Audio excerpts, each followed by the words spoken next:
Hi, everybody. Welcome to the Donnie Williams Show. This is the show where I, Todd Anderson, tell a story or an anecdote or deliver some behind the scenes information from my career as an actor. And I do it because a guy named Donnie Williams said I should. What's Donnie an authority on? I think drums. Drums.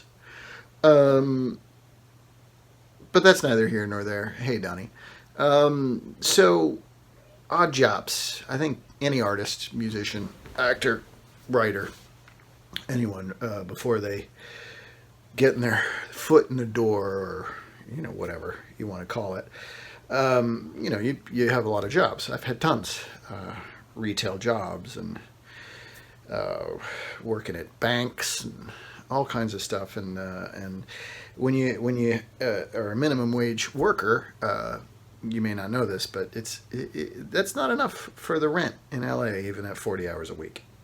So you're forced to take, other additional jobs that you squeeze in between, play rehearsals and or performances.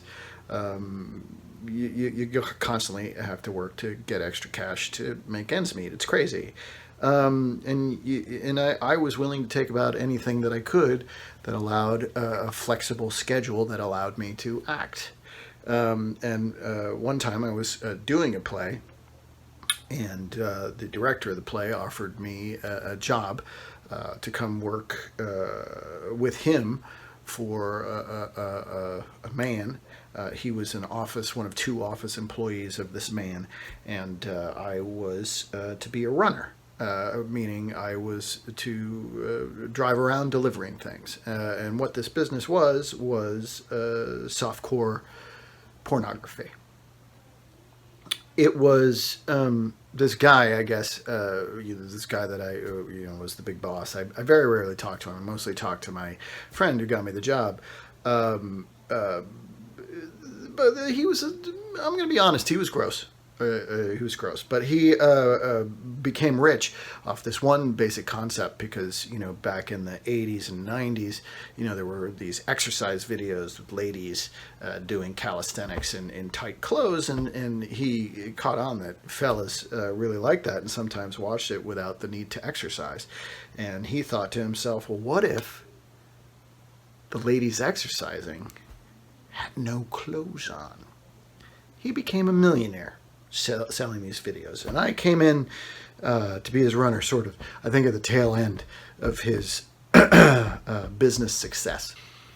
In any event, all I had to do, he lived in the Palisades, and he had gotten rid of his office because he was downsizing.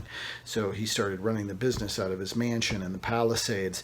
So I would go up to his mansion, and I would collect these tapes. He shot these videos, I think, in his mansion or thereabouts.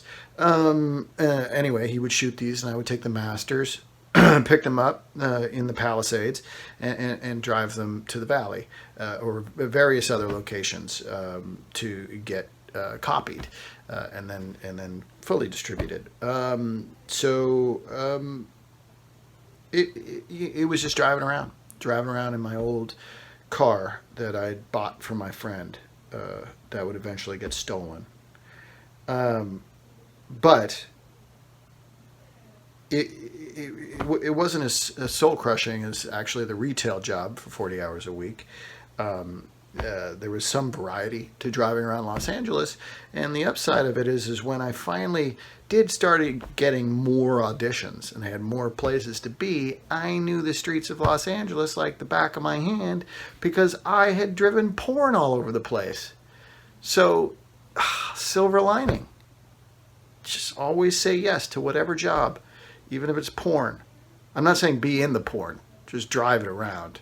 I don't know. I think if you're in porn, that can be a problem for your future. It shouldn't be.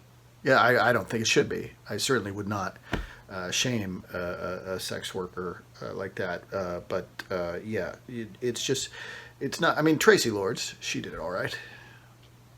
Stallone, but normally, it can be a hindrance. That's it.